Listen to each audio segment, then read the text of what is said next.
যদি সুযোগ থাকে, আমি যদি দেশে যেয়ে খেলতে পারি, মিরপুর টেস্ট হবে আমার জন্য লাস্ট, স্পেশালি টেস্ট ক্রিকেটে। এবং সেই কথাটা বোর্ডের সবার সাথে বলা হয়েছে এবং তারা এই বিষয়টা জানে এবং তারা চেষ্টা করছে যে কিভাবে এটাকে সুন্দরভাবে অ্যারেঞ্জ করা যায় এবং যাতে করে আমি যে খেলতেও পারি এবং নিরাপদ ফিল করি। অ্যাট দি সেম টাইম যখন দেশের বাইরে আসার দরকার হবে এবং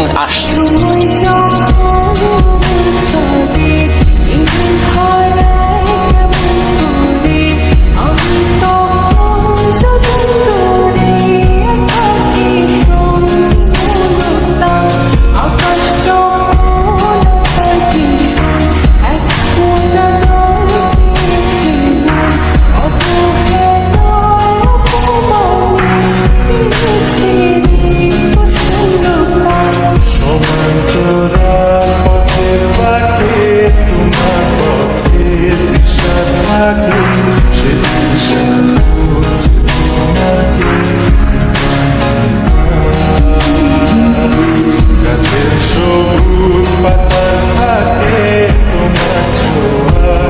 সে থাকে